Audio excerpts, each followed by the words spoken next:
Planning a trip to Tokyo Disney Resort? Well, this video is going to save you a lot of time and probably a lot of frustration. We just came back from a trip where we covered both parks, stayed 5 nights on property, and learned a lot the hard way. And here's what you actually need to know before you go to ensure you stay one step ahead of everyone else in the parks.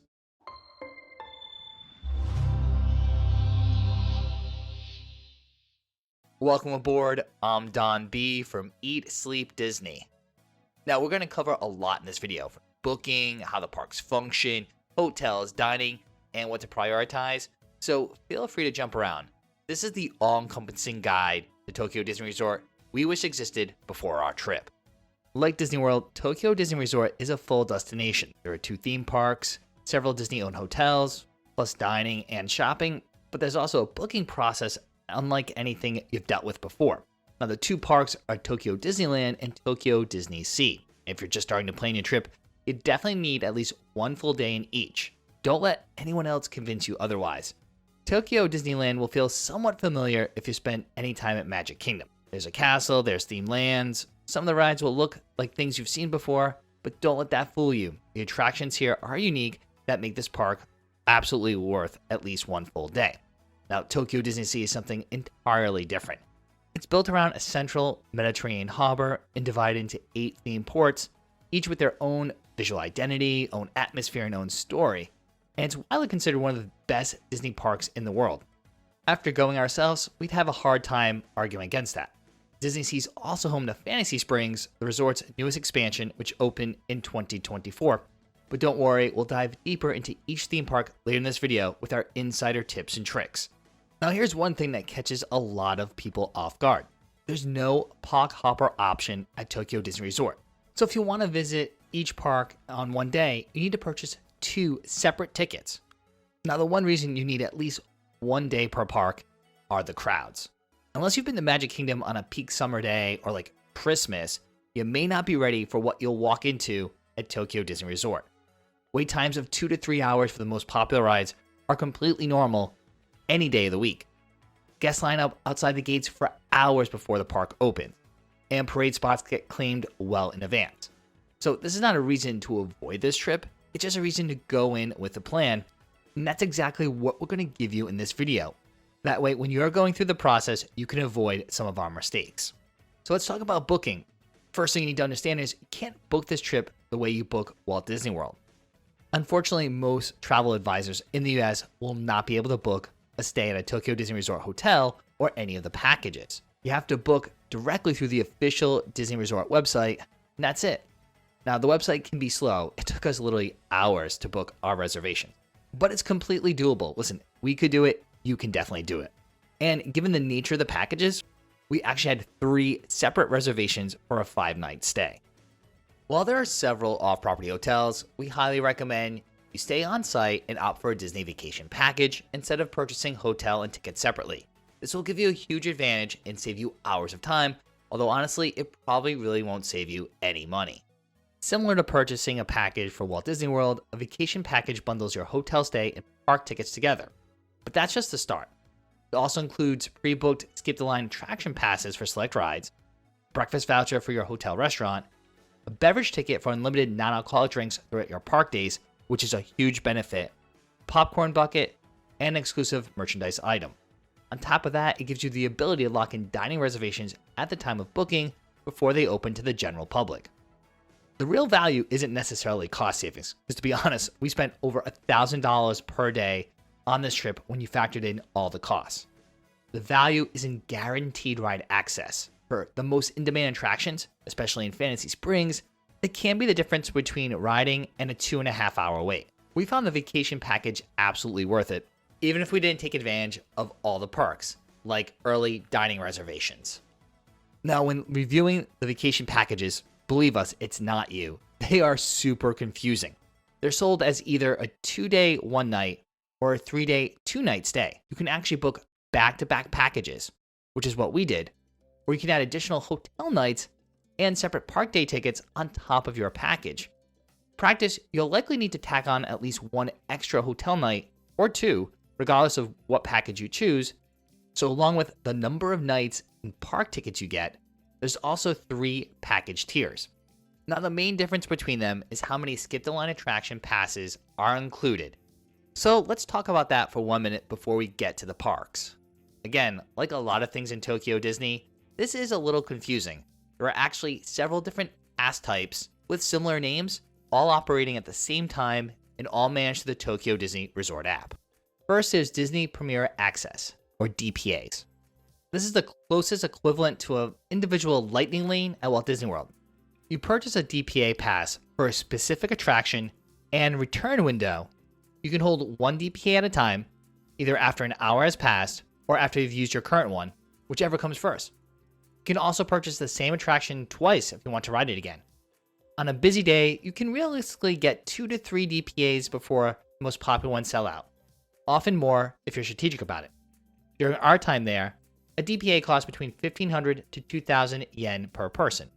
Next, there are priority passes. These are free time returns. There's no cost return window for select attractions.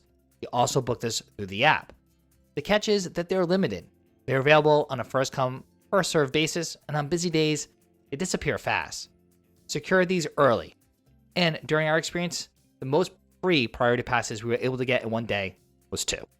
Now, if you booked a vacation package, you've already pre-booked skip the line passes before you arrive.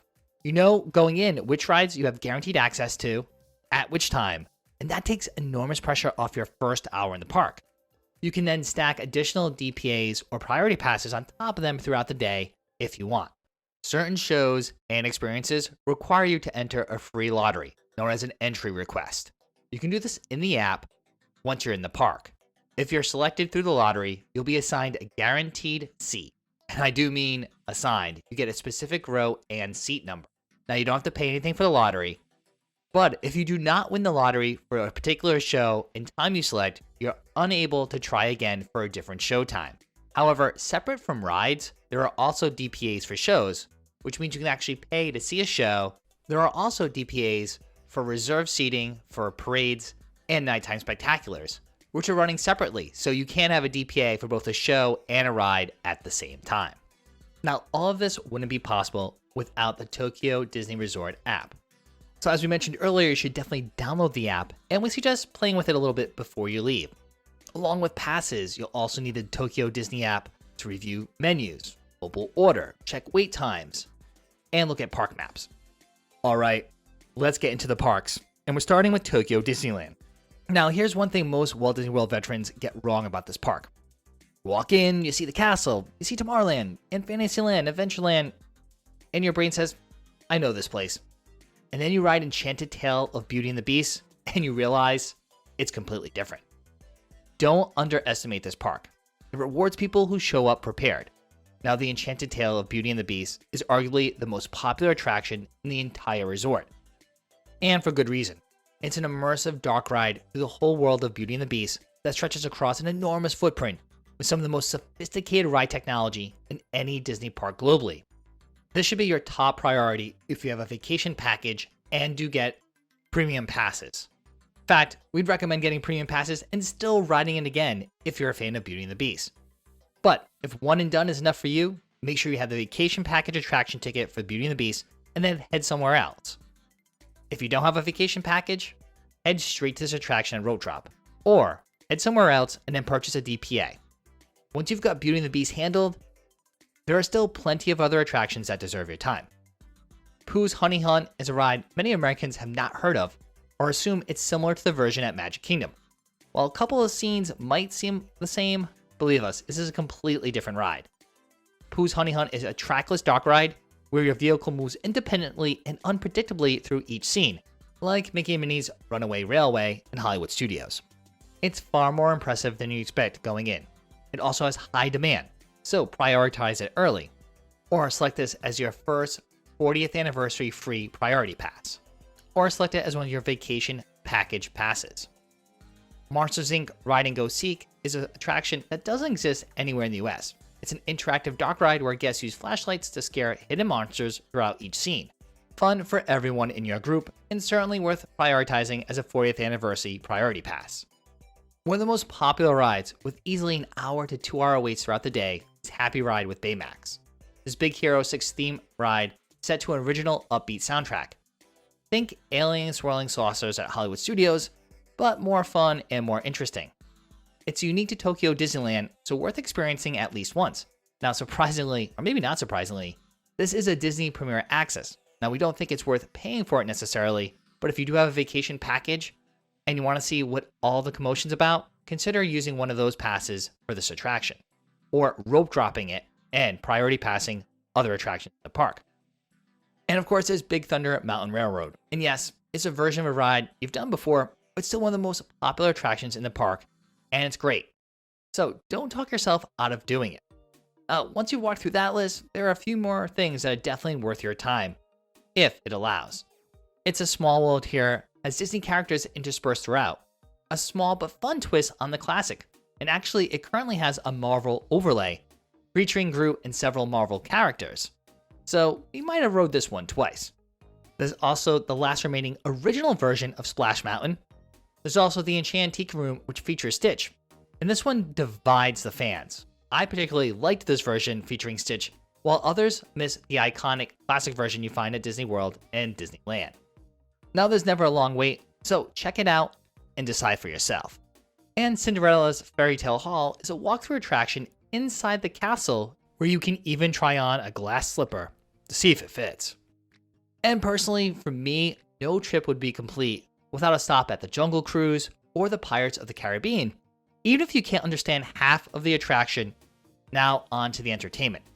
Don't make the mistake of planning only around rides. As we mentioned earlier, you can pay for DPAs for the parades and the nighttime show, but we don't think it's worth it. We got good standing locations about 45 minutes before the show. And I do mean standing, and we'll talk about why that matters in the tips section of this video, so stay tuned.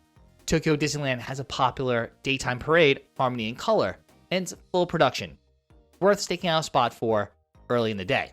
However, during our April visit, it was replaced with the spring seasonal parade. It's a Sweetsville time parade featuring Vanellope from Wreck-It Ralph. There's also the Tokyo Disneyland Electrical Parade Dreamlights.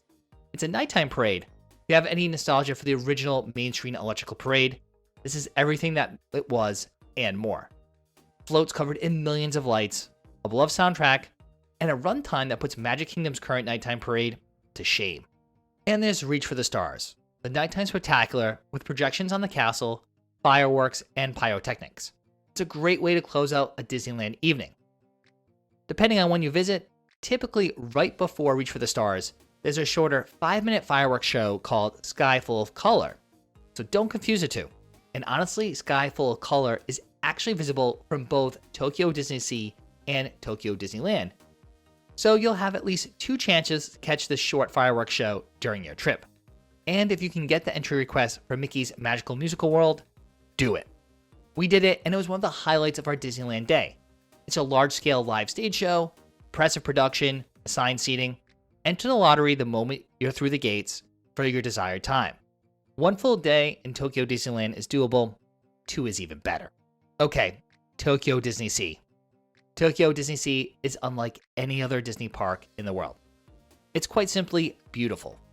Each theme port has its own complete visual identity and story.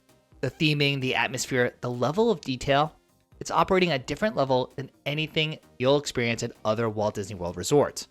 And that's saying something coming from annual pass holders who spend a lot of time in those parks in Orlando. So let's talk about how to make the most of your day here, because the stakes are high and the crowds, well, they're real. Let's start with Fantasy Springs. This is the newest land in the park. It opened in June 2024, and it's the highest demand area in all of Tokyo Disney Resort. Frozen, Tangled, and Peter Pan all have dedicated attractions here, and the theming throughout the land is next level.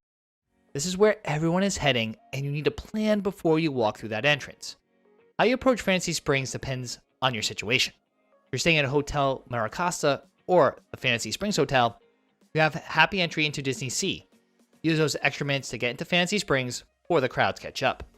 If you booked a vacation package like we did, you may already have some DPA passes for Fantasy Spring rides locked in before you arrive at the park. And honestly, this is a no-brainer. That's exactly what we did.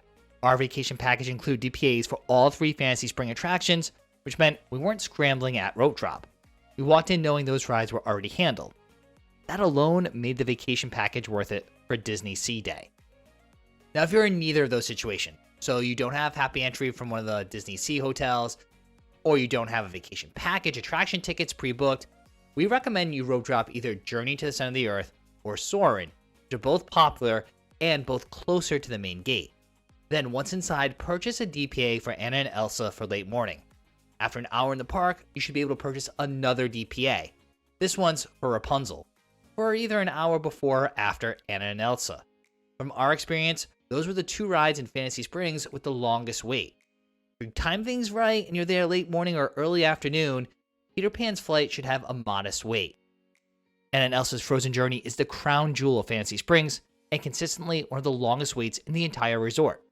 It's an indoor dock ride through the world of Frozen. It's longer, more immersive, and more impressive than the Epcot version. If you don't have it covered through your vacation package, DPA here is non-negotiable. It will sell out early. Rapunzel's Lantern Festival is a slow boat ride through the Kingdom of Corona, celebrating the Lantern Festival scene from Tangled. The theming is stunning. This attraction is unique to DisneySea and not one to be missed. Peter Pan's Neverland Adventure. Now, don't confuse this with Peter Pan's Flight over in Disneyland. The one in Tokyo DisneySea is a completely different attraction. It's a 3D motion simulator dock ride where you join Peter Pan and Tinkerbell to rescue John Darling from Captain Hook. Think a less intense version of Avatar Flight of Passage at Animal Kingdom. It has impressive production value throughout. Once you work through Fantasy Springs, here's what else deserves your time in the rest of the park. Journey to the Center of the Earth. It's an original Jules Verne-inspired thrill ride through a volcano. It starts slow and scenic and ends with a fast launch sequence. It's similar pacing to Test Track at Epcot with far more dramatic theming. One of the most popular rides in the park, so handle it early or grab a DPA. Soaring Fantastic Flight is the same hang gliding flight simulator you know from Epcot, but with a different pre-show, a very different queue, in fact, some of the most immersive and thoughtful queue areas in the park, and a different ending scene. But besides that, it's essentially the same ride you know and love. It also can have 2 to 3 hour waits. So DPA is available and highly recommended. Even if you road drop it, you're probably going to wait at least an hour, if not more. Now, one surprising change is the Tower of Terror. Now, it's the same drop ride system as Hollywood Studios, but has an entirely different story. This version follows an original tale of Harrison Hightower, a treasure-hunting billionaire who's disappeared over 100 years ago, and guests are able to tour Hotel Hightower, which is reportedly haunted. It definitely has a very unique narrative and a very impressive and immersive queue. But we'll be honest, we found it slightly less intense than the Hollywood Studios version, probably because of the over-the-shoulder restraints limiting the airtime, but still worth the ride. There's also nearby Toy Story Mania, a fan favorite, and yes, it's in Tokyo DisneySea too. But it's the same exact shooting gallery style gameplay you know from Hollywood Studios, but it's consistently popular and always worth a ride if you have time. If you are like Heidi and Toy Story Mania is a non-negotiable, you can purchase a DPA for it. However, we wouldn't recommend you rush to do so because that DPA doesn't tend to sell out as quickly as others. There are only a handful of attractions at DisneySea eligible for the free priority passes. And each day at DisneySea, we were only able to get one priority pass, and the 2 we got are worth you also snagging. Raging Spirits is a roller coaster attraction racing through excavated ruins of an ancient ceremonial site in the Lost River Delta. This compact looping steel roller coaster features erupting fire and water effects, and a 360-degree vertical loop as dueling gods have been accidentally awakened. And there's Nemo and Friends Sea Rider. It's a motion simulator ride, similar concept to Star Tours, but the vehicle itself is much larger and the experience is a lot of fun. Don't overlook it because it sounds familiar, and consider getting one of the free 40th anniversary priority passes for this ride. Yes, there are a lot of great rides and attractions at Tokyo DisneySea. But even if you only have one day at this resort, don't become too focused on that ride checklist because you might miss something entirely. Slow down and walk the lands. It is a big park, and the individual ports of call are each worth exploring on their own. The Arabian coast has an atmosphere unlike anything else in a Disney park, plus a 2-story carousel. The American waterfront is stunning. Think early 20th century New York harbor with incredible detail at every turn. There's the fortress exploration walkthrough, a multi-level interactive experience built into the rocks above the Mediterranean harbor. There's gondola rides in the Mediterranean harbor, character meet and greets at the Lost Delta, plus so much more. And if you want to get a completely different perspective, take the DisneySea Transit Steamliner. Heck, there's even a land themed after Cape Cod, which made us feel right at home. If you enjoy shows, there's also Dreams Take Flight, a production show featuring Disney characters and other performers in a high-energy spectacle. Unfortunately, we didn't get it through the entry request, so we ended up buying a DPA to watch it. Honestly, not sure it's worth paying for, but here's what we would say about the shows overall. The production quality across the board is exceptional. Now, whatever you do, there's one show you can't miss at DisneySea. That's Believe, Sea of Dreams. It's a nighttime spectacular, and it's phenomenal. The Mediterranean harbor becomes a natural theater. Characters, floats, water effects, projections, music, and pyrotechnics all working together in a way that Epcot's lagoon shows just have never quite been able to manage. Don't leave the park without seeing it. Stake out your spot early, as guests claim viewing areas well in advance. For the show, there are dedicated sitting and standing areas. Scope them out beforehand, and ask a cast member if you're unsure where to position yourself. Let's talk about the food. And we'll be straight with you. We were not really big fans of the food at Tokyo Disney Resort. Now, of course, everyone's tastes are different, and we do love the food at Walt Disney World. But dining at Tokyo Disney Resort is different enough from Walt Disney World that you need to know what you're walking into so you can be prepared. Now, the first thing, portion sizes are smaller than what Americans are used to. They like to call them international sizes, but we know who they're talking about. You'll likely find yourself eating more frequently in smaller amounts throughout the day rather than sitting down for big meals. Honestly, that's a great way to experience more of the food if the menus appeal to you. So if they do, lean in. Tokyo Disney Resort snack culture is its own thing. Unique items, character-shaped food, flavors you won't find anywhere else. Some things we're trying. Popcorn in various flavors.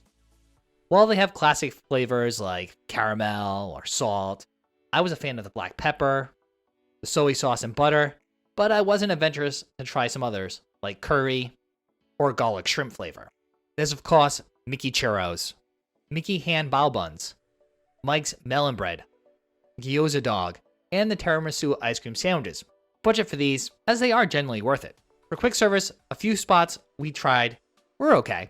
Sweetheart Cafe became our go-to place for coffee and snacks at Disneyland. We also found the Queen of Hearts Banquet Hall pretty decent for variety, and we really liked the theming, but it was more of a cafeteria-style restaurant than we were expecting. Gaston's Tavern for French-inspired sandwiches, and unlike the version in Walt Disney World, you can actually get beer and alcoholic drinks at this tavern. And over at DisneySea, we grabbed coffees at Mama Biscotti's Bakery, and we enjoyed a lunch at the Snuggly Duckling for burgers, which, even though it's your typical theme park fare, just didn't taste exactly the same as they do back in the States. Whatever you do, check the menus before you join any line. This sounds obvious, but it'll save you a lot of time. Many snack carts and quick service locations have very limited menus. Sometimes just 2 or 3 items. Now, you can use mobile order, but you need to plan ahead. Mobile ordering is available at many quick service locations and required at some, like the Snuggly Duckling, for example. The key is to schedule your lunch or dinner order before the midday rushes hit, not during. On a busy day, the next available time slot can be hours out if you wait too long. If you have a vacation package beverage ticket, and this is important, do not add your drink through the mobile order. Present your paper ticket when you pick up your food and request a drink at that point. Otherwise, you'll get charged. But take advantage of that free beverage ticket. It works essentially on any non-alcoholic beverage. Bottled water, iced lattes, soda, juice, you get the picture. Now, we didn't dine at any sit-down restaurants, but if you choose to use a table service restaurant, use priority seating reservation system. In-park restaurants open a month in advance through the app or website, and hotel restaurants open 3 months in advance. If you have a Disney vacation package, you get priority access, and you can book through your travel case for better availability. Now, I just mentioned bottled water. Now, it seems like every single place in Walt Disney World has bottled water, and they're ready to charge you $4 or $5 for it. In Tokyo Disney Resort, it's extremely difficult to find bottled water. It's not as widely available as you would expect. That's why anytime we came across a locale that had bottled water, we went through the lines a couple times to stock up using our vacation package beverage voucher. So use this strategically to stay hydrated throughout the day. Now we know you're excited to visit Tokyo Disney Resort, so we want to share some insider tips that the other videos overlook to help you make the most of your trip as an English-speaking guest. As we mentioned, vacation packages are certainly worth it, and they open up 5 months in advance each month, but sell out fast, especially for popular hotels and high-demand dates. So mark your calendar. If you miss the opening window, you may be out of luck for the hotel dates you want. The vacation package is not fully digital. Your attraction passes, your beverage ticket, your meal voucher, even your popcorn bucket. Well, not the bucket itself, the voucher for your popcorn bucket. These all come as physical paper tickets.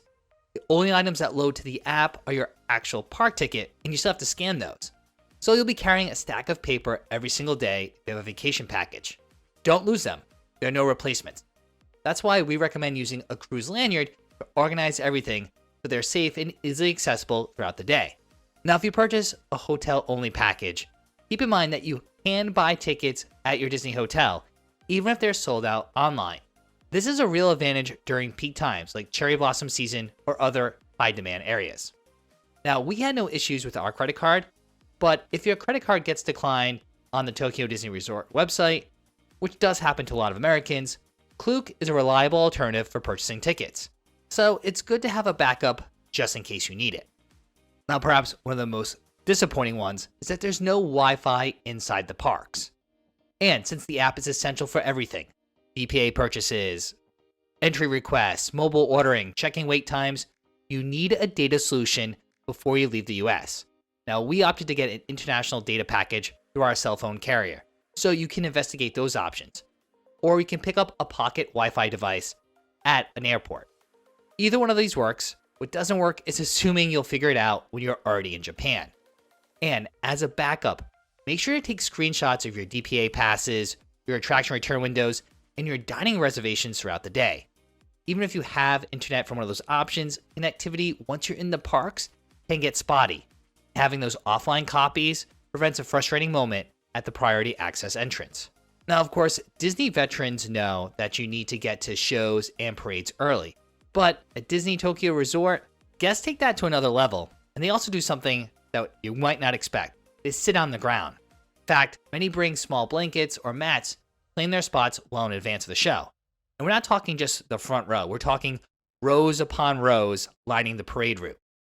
There are designated areas where sitting is actually required, and then you can stand further back. So scope it out before the show, and ask a cast member if you're unsure where to position yourself. Tipping is not part of Japanese culture, so there's no tipping at table service restaurants or at your hotel when at Tokyo Disney Resort, and attempting to tip can cause some discomfort for the person on the receiving end. Don't worry though, the service you receive will be exceptional regardless.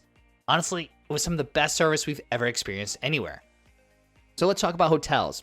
We'll keep this focused because we stayed at the Ambassador Hotel, so that's where our first-hand experience lives. Tokyo Disney Resort has 6 Disney-owned hotels, and they follow a tiered system that will feel familiar to Walt Disney World veterans. Got deluxe, moderate, and value. There are also official hotels, which are not Disney-owned, but part of the resort. They come with meaningful perks at a lower price point. Many of them are on the monorail loop. Now, similar to Disney World, the reason for staying on site isn't just convenience. Disney hotel guests get access to some perks that generally change your experience. And the big one is Happy Entry. This is early access to the parks before the general public. Now, Tokyo Disney Resort, it's only 15 minutes. And that might not sound like a lot, but at a resort where guests line up legit 2 hours before the park opens, those 15 minutes translate directly to a head start on the most popular rides and purchasing upgraded options like DPAs. Now, currently, there is a catch. Not every hotel gets Happy Entry into both parks. As of early 2026, only guests at the Hotel Maracosta and the Fantasy Springs Hotel have Happy Entry access to Tokyo DisneySea. Every other Disney hotel, including where we stayed, the Ambassador, only gets entry into Tokyo Disneyland. Check the official site before you book because this could factor heavily into your strategy. Now, we stayed at Disney's Ambassador Hotel. It's the most affordable of the deluxe options, And there's a reason for that. It sits near the Ikspiari shopping district, which puts it slightly further from both parks and the other deluxe hotels. Now there are sidewalks, and you could walk, but honestly, you don't need to. The hotel offers a complimentary shuttle bus. During our stay, it ran every 10 to 20 minutes depending on the time of day, with stops conveniently near the park entrances. And we had zero issues with it. Buses always seem to be there when we're ready to go to the parks, and we didn't wait long at the end of the day for our bus ride home. Now the theming of the hotel is Art Deco Hollywood. So there's definitely some Hollywood Studios vibes here. You know, old Hollywood glamour with Disney character overlays like Sorcerer Mickey, Donald Duck, and Stitch. If you want deluxe perks without paying top dollar, it's a solid choice and one we would definitely recommend. It is also home to Chef Mickey, and you get included breakfast with your vacation package, but to be honest, we were heading straight to the parks for road trips, so we never took advantage of this perk and opted to try the breakfast on our last day at the resort before flying home. Now, if proximity to the parks is your top priority, the Disneyland Hotel is essentially attached to Tokyo Disneyland. Hotel Maracasa is built directly into DisneySea's Mediterranean harbor, with rooms that overlook the park. And there's Fantasy Springs Hotel, with an exclusive park entrance right into Fantasy Springs at Tokyo DisneySea. Those are the three closest to the action options, and they're priced accordingly. On the more budget-friendly end, the Toy Story Hotel is a moderate option. It's colorful, fun, and the best value among Disney-branded hotels, and for that reason, it sells out quickly. So pick your hotel based on three things: which parks you're prioritizing, whether happy entry to DisneySea matters to you, and of course, your budget. Of course, prices vary based on time of year, but for our stay, the Ambassador Hotel was about $525 USD per night for a hotel stay, and our enjoy lots of attractions vacation package bundles averaged about $625 per person per day. Now, as we mentioned, the Disney Ambassador Hotel did offer shuttle bus service to both parks, but that's actually one of the only hotels that offers that type of transportation. The main transportation option for most guests is the Disney Resort Line monorail. It loops around the resort, connecting with 4 different stops. The Resort Gateway Station, which is near the Ikspiari shopping area. There's Bayside Station, where the official hotels are, Tokyo Disneyland Station, and Tokyo DisneySea Station. The full loop takes around 15 minutes, but it's not free. It's about 300 yen per ride, or about 700 yen for a day pass. And you can easily buy one of these at kiosks at any of the stations. Even if your hotel is close to one park, you'll likely need the monorail to reach the other. The Disneyland Hotel is essentially attached to Tokyo Disneyland, but getting there from DisneySea on foot, well, that'd be a long walk. So take the monorail instead. Oh, and one last thing, you cannot resort hop between hotels.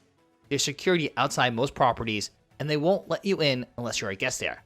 Now, shopping at Tokyo Disney Resort deserves a spot in your planning, but honestly, you don't need a lot of time, so we'll keep it brief. The merchandise here is Japanese exclusive. Nothing you'll find on these shelves exists anywhere at US Disney parks.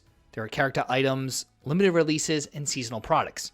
So it's worth budgeting real money for them and building in some time in your day to browse, particularly midday when you're waiting out the ride crowds anyway. 2 things to know before you go.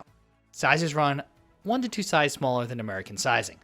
The US medium is roughly a large or an extra large. Try things on before you buy. We were told directly that clothing purchases cannot be returned if they don't fit, so don't skip the fitting room in the stores. On busy days, certain high-demand shops may require a standby pass for entry. Check the app when you arrive so you're not caught off guard. Now, one more thing. Ikspiari, the resort shopping and dining district near the Ambassador Hotel. Think of it as a less impressive version of Disney Springs with a more Japanese retail mix. There is a Disney store and a couple Starbucks locations, but skip it unless you need a meal outside the parks or you have time to kill on arrival or departure day. It's not worth pulling time away from either park. Now, if you're spending time in Tokyo, there's also a Disney store near Shibuya Crossing that you could also browse as well. So, should you visit Tokyo Disney Resort? Absolutely. Gaming and attractions are unlike anything in the US. The shows are top-notch with crazy production quality. The resort layout, with everything connected around the monorail loop, makes it easy to navigate once you understand the system. And DisneySea is definitely worth making the trip for if you're a true theme park enthusiast. Now, we were already in Japan, so adding 5 days at Tokyo Disney Resort to our trip was a natural extension for us. If you're flying from the US specifically for this, it's a significant investment. As I already mentioned, this trip costs us between $600 and $700 per person per day. And while of course there are definitely ways to save money when going to Tokyo Disney Resort, you definitely will be spending hundreds of dollars per person once you factor in all the related costs. But for the Disney enthusiast who wants to experience something completely different from anything they've seen before, this is it. If you have questions we didn't cover in this video, or if this video helped you in any way, please let us know in the comments below.